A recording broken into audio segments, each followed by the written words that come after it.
Hello, everybody. My name is Aldi. I'm the vice chair of the Indonesian FinTech Association, and we're here today with CZ, who runs the world's largest cryptocurrency exchange. At the peak, they traded 24 hours, $170 billion of crypto. So this week has been a really eventful week for crypto. So despite all that's going on, thank you for being here with us, CZ. What have you enjoyed the most about Indonesia so far? I've actually been to Indonesia, specifically Bali, many times. It's a fantastic place. In addition to being a very nice vacation resort, Bali is also the crypto center of Indonesia, right? There's a lot of crypto people here. So we have quite an active community here. I've been meeting with our Binance angels, who are community volunteers, just learning more about what's going on here. So it's been a fantastic experience. No, thank you, and we hope you keep coming to Bali. Absolutely, yeah. Okay, let's start with a quick intro, I think, on crypto and Binance, right? So we're at B20 Indonesia. The audience is filled with global business and world leaders. What do you think it's important for them to know about crypto and Binance? Those are big topics. I think crypto, the way I would describe it is, if you think about internet, it's just a new technology. It was just a new technology for transferring information. Yep. That's all the technology is. It's just data packets over a wire or over the air. But because of that, we're able to build entire industries, new economies, virtual worlds. Today, if somebody take away your phone, you feel really awkward.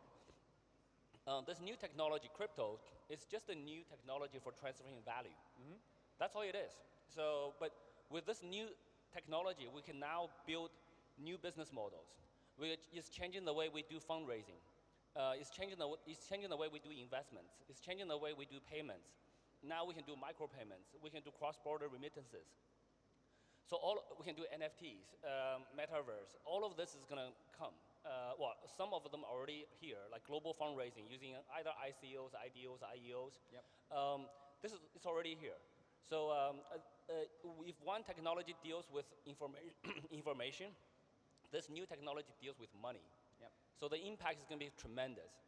You will impact economic sectors very heavily. The technology for a better form of money is going to give you a better form of a fintech industry, financial sector, which is going to be the pillar for every other sector. So it's very important to understand this technology. At the same time, there's a lot of risks. We're in a new industry. We've seen over the past week things go crazy here. So in the industry, so we do need some regulations. We do need to do this properly. We do need to do this in a stable way. So all of that is happening.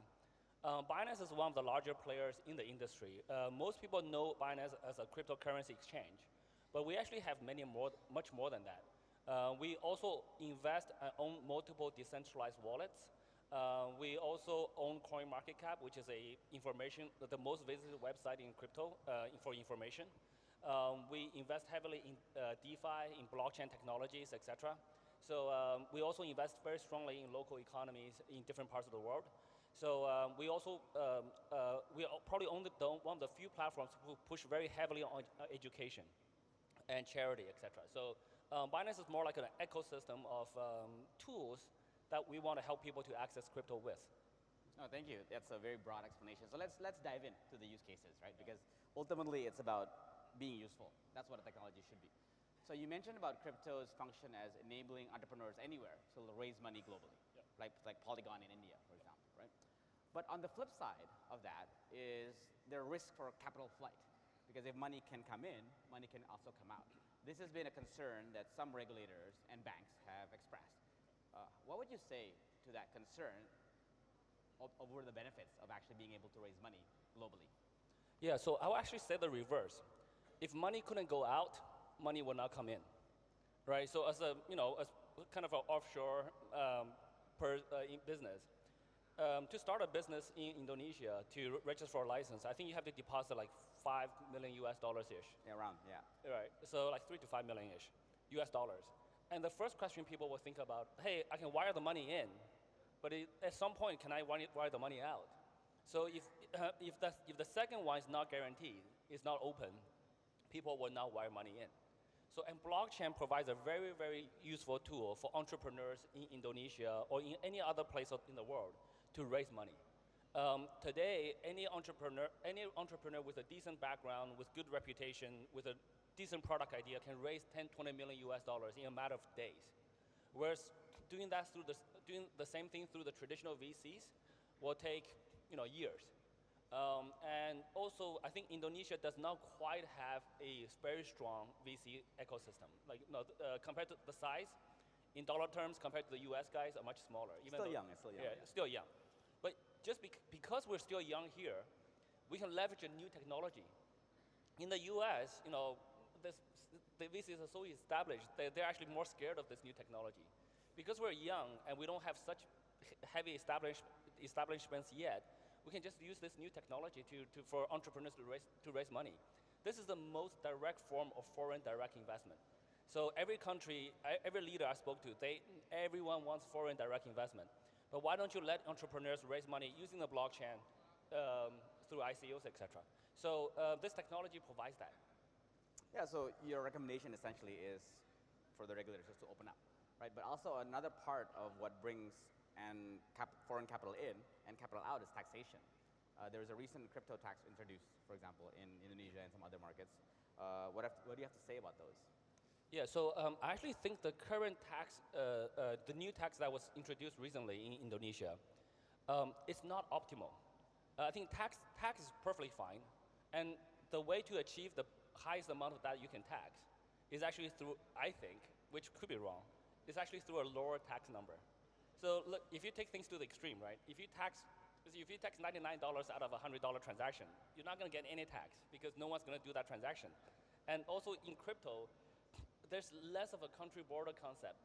When you tax the local entities very heavy, the the transactions that happen on local platforms very heavily, all those transactions are going to move to offshore platforms. And then you actually end up taxing very little.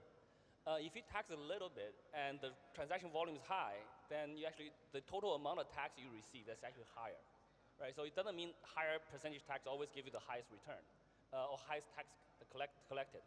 Also, I personally would highly recommend don't tax on the user transactions. If you tax 0.12% per user transaction, that's not going to be a lot of transactions. Tax the businesses in the industry. So tax corporate income. And in order to tax corporate income, you should give licenses more easily. And when you give a license, then you can ask for data. Then you have a conversation. So then you have control. If you don't give licenses, and most platforms are operating either offshore or in other ways, so quite a number of things are counterintuitive.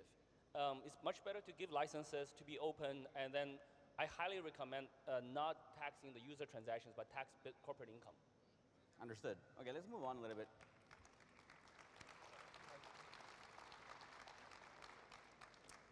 So let's move on to banking and finance. There's quite a few bankers in the room today, right? So do you believe that DeFi and crypto will replace traditional finance? And how will the two worlds interact? Yeah, so I think in the short term, no. Long term, maybe. It's possible. I think short term, today crypto is still pretty hard to use. I think this is probably not a very crypto centric crowd. Yeah. So I think I would guess most people will find it very difficult to download their wallet, do a backup of the private key, stored in multiple places, encrypted, and then have a way to pass that on to their kids when they're no longer around. So all of that is quite hard to do today. I think today, 99% of the wealth is still in fiat currencies, traditional financial systems. So we need to integrate the two so that people can start to use this new technology in a steady fashion. But the growth here is going to be faster than the growth in the traditional financial spaces. So that trajectory looks kind of like that, but kind of bumpy, to be honest. But in the long future, though, I do think as the 10, 20 years, as the next generation comes into play, they will be crypto natives. Like the teenagers today, they look at crypto, they think that's just very normal. So 20 years, like the teenagers are 30-something, they will be doing businesses in crypto only. So crypto is a much easier form of money It's much easier to do transactions once you know how to use it. It's much lower friction, and it's much global. So it has some advantages. Yeah, it has some really significant advantages, but today it's just not hard. It's kind of hard to use. So over the long term, when we solve those usability problems, I think more and more people will migrate to crypto. Yeah, and you always mention in the past about Binance's role as being a platform of platforms, right? Where you're leading the charge in building the technology to increase mass adoption. So what do you mean by that? Maybe explain to the audience, and what are the things that still need to be built in your mind today to get so that everybody in this room in the next few B20s will actually have a self-hosted wallet? Yeah, so what we try to do is just to provide access to crypto. It could be liquidity that people want to buy and sell. That's a very basic form of it. That's the exchange. Most people think of us as only doing that. But anything that helps people, like CoinMarketCap, is a place for people to access crypto information. So most people use that website to look up, coin, the history, etc. So happy to provide that. Even custody, self-custody wallets, as we were mentioning before, Trust Wallet, we provide that. That's a tool that people hold their own private keys on themselves, and they hold their crypto funds. And we have we don't want to control, we don't want to touch that. So, and we also help other entrepreneurs in the space. We invest very heavily in the ecosystem, and actually our investment has done really, really well over the last 4 years. I think we've done over 70x over the last 4 years, wow. even at today's prices. So yeah, so we just want to help to build tools. I think the talk I did here like 3 days ago. Yeah, so I learned from a very senior guy in Google. He said, look, Google provides a number of infrastructure services in the internet space. They do a bunch of stuff that people don't even think about, like the time on your phone is synced with a Google Internet server. The DNS, the 8.8.8, that's also provided by Google. So all of those things are free, but the internet becomes more usable. So we just want to provide any tool for people to use crypto for. Yeah, and as you do this, I think you'll become bigger and more powerful and more central in the industry. So right now, we looked at the spot trading volume for the last 24 hours. Binance was 13 billion. The next one, the closest one, is 1.3 billion, right? How big is too big? And what are your thoughts about, as you get bigger, your responsibility in the ecosystem to protect consumers? Yeah, so there are natural network effects and centralization versus decentralization forces at play. There's economy of scale. And so the larger exchanges like us, we can invest very heavily on security. And we can invest, because of our liquidity, people get better prices by trading on Binance. So they come to us more. So there's a network effect. So the bigger ones do tend to get bigger, even in a free market. That's right. So that's just natural economic forces. At a certain size, though, I think for our industry, it is better to sort of have more decentralization. Today, though, at the same time, I think the proper players, if we do things properly, people actually come to you. There is quite a lot of players in our space that try to cut corners to grow quickly. And that actually destroys consumer trust. When they don't trust them, they don't go to them. They actually go to a platform they trust. So I think just I really encourage all the other players in the space, run businesses very solidly, very properly. That's the best way to grow. So we try to help grow other exchanges, other DeFi protocols, other wallets, etc. We invest heavily in them. We invest in other centralized exchanges too, try to help them grow. We also invest in a local exchange here in Indonesia. So we try to help them grow, but there are natural forces. So we don't really control how big we are, how small we are, etc. We just try to provide the best service, the most secure, the most reliable service to our users. And in terms of protecting consumers, what is the role of regulators, the government, the central bank, in your view, because of recent events? Right? FTX collapsed recently, and there could be more. Right? Especially in the derivative sector, for example. Like, what would be the role of the central bank and other regulators in this case? I think the industry collectively has a role to protect consumers, to protect everybody. So it's not just regulators. Regulators does absolutely have a role, but it's also not 100% of their responsibility. no one can protect a bad player, to be very frank. If a guy who's very good at lying and is very good at just pretending to be what he's not, somebody wants to violate the law is not going to prevent that. The law can help to reduce that. As industry players, we should be more vocal about it. We should set very strong standards for the industry. Actually, one of the things we will do very soon, given the events that happen, we will try to collect the other industry players together and form an industry association globally, try to deal with some of the common standards in business, etc.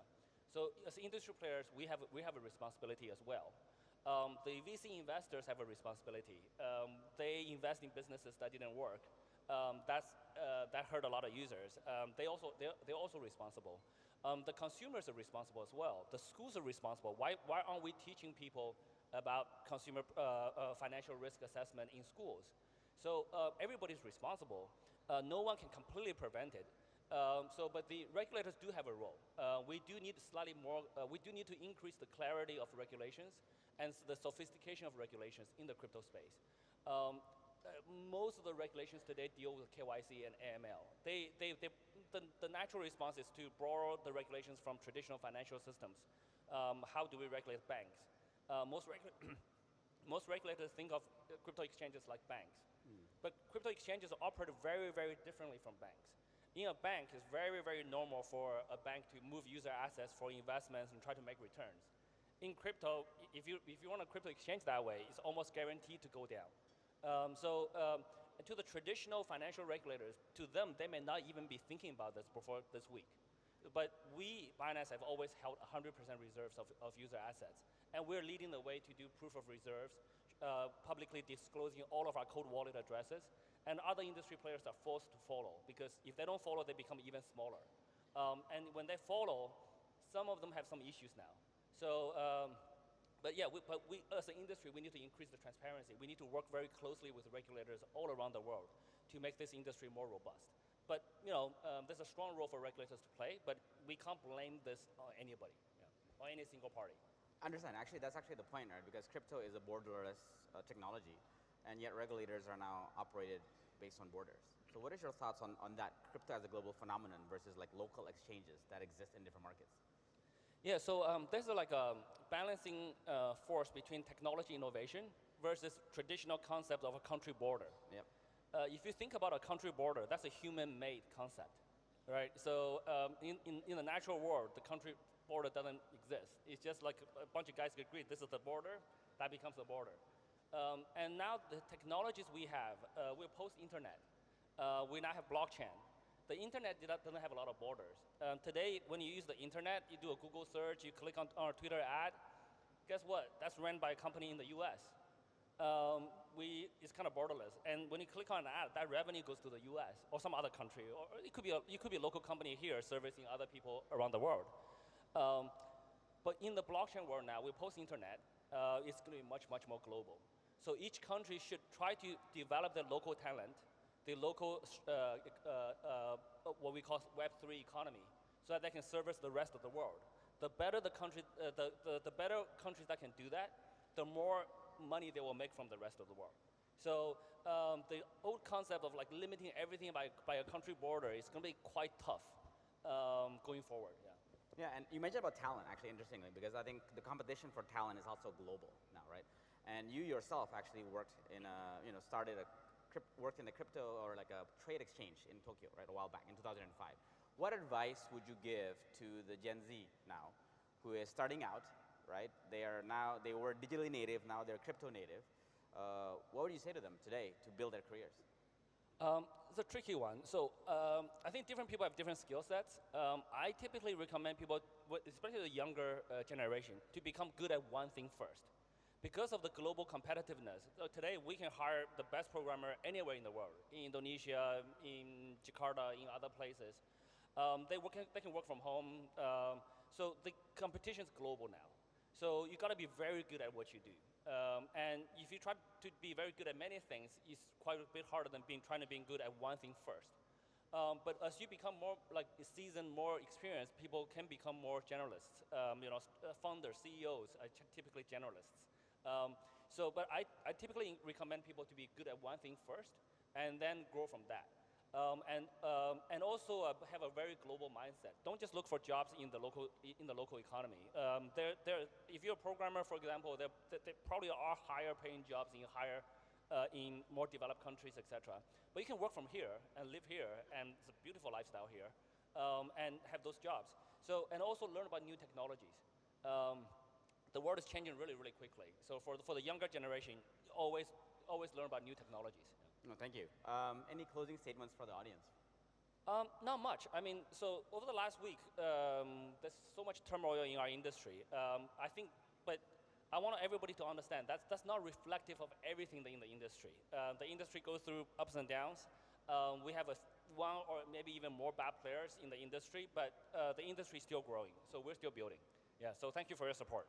Yeah, thank you very much, CZ, for your time today. Everybody, CZ. Thank you so much. Mr. Audi, thank you so much, and also Mr. Zhao for the inspiration and stories that you just shared.